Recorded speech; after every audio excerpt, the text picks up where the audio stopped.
ہمارے اسلامی چینل کو ضرور سبسکرائب کریں۔ شکریہ۔ گرامی حضرت جنید بغدادی رحمت اللہ علیہ فرماتے ہیں ایک مرتبہ میں حج کرنے کے لیے گھر سے نکل پڑا، اپنی سواری کو کعبہ بیت اللہ کی جانب دوڑانا شروع کر دی۔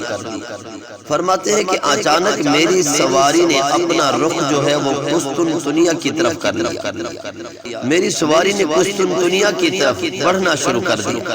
فرماتے پھر میں دوبارہ اپنی سواری کو قبلہ کی جانب موڑتا ہوں، پھر میری سواری جو ہے وہ اپنا رخ بدل لیتی ہے، قسطنطنیہ کی طرف بڑھنا شروع کر دیتی ہے۔ فرماتے ہیں پھر میں قسطنطنیہ ہی کی طرف چلا گیا۔ جب قسطنطنیہ میں گیا تو دیکھا کہ لوگوں کا بہت بڑا جمع غفیر ہے۔ میں نے دیکھا کہ لوگ آپس میں محو گفتگو ہیں، لوگ آپس میں گفتگو کر رہے ہیں، باتیں کر رہے ہیں۔ حضرت جنید بغدادی رحمت اللہ علیہ فرماتے ہیں میں نے ان لوگوں سے پوچھا اے اللہ کے بندو کیا بات ہے، یہ اجتماع کیسا ہے، یہ لوگ کیوں اکٹھے ہوئے ہیں؟ تو وہ لوگ کہنے لگے اے جنید بغدادی رحمت اللہ علیہ، بادشاہ کی بیٹی کو نا دیوانگی کا دورہ پڑا ہوا ہے۔ بادشاہ نے بڑے بڑے حکیم طبیب بلائے لیکن کسی حکیم نے بادشاہ کی بیٹی کا علاج نہ کیا۔ تو آپ رحمت اللہ علیہ فرماتے ہیں میں نے ان لوگوں سے کہا مجھے لے چلو، میں بادشاہ کی بیٹی کا علاج کرتا ہوں۔ حضرت جنید بغدادی فرماتے ہیں جیسے ہی میں اندر داخل ہوا وہ دیکھا کہ ایک حسین و جمیل لڑکی ہے، اس کو زنجیروں کے ساتھ باندھ رکھا ہے۔ آپ رحمت اللہ علیہ فرماتے ہیں وہ لڑکی مجھے کہنے لگی اے جنید بغدادی رحمت اللہ علیہ میرا علاج کر دے تاکہ میں ٹھیک ہو جاؤں۔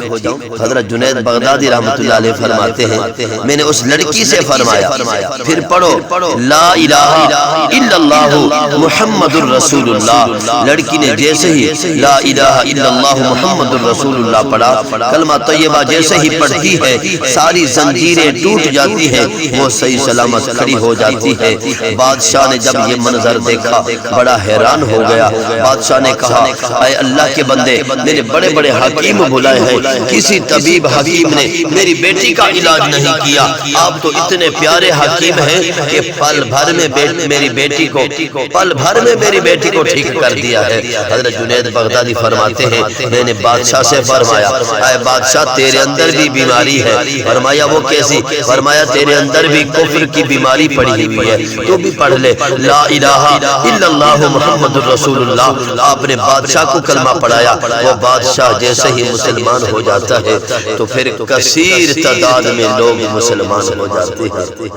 تو محترم سامعین کرام کلمہ طیبہ سب سے افضل کلمہ ہے، اور حضرت انس فرماتے ہیں میرے محبوب صلی اللہ علیہ وسلم نے فرمایا جب کوئی لا الہ الا اللہ پڑھتا ہے، کلمہ طیبہ پڑھتا ہے، کلمہ ڈائریکٹ رب العالمین تک پہنچتا ہے، درمیان میں کوئی حجاب کوئی پردہ نہیں رہتا۔ اور اسی طرح میرے محبوب فرماتے ہیں جب کوئی باپ اپنے بیٹے کے لیے دعا کرتا ہے تو بھی حجاب اٹھ جاتے ہیں۔ تو اللہ پاک ہم سب کو بھی کلمہ طیبہ کی کثرت کرنے کی توفیق عطا فرمائے، آمین۔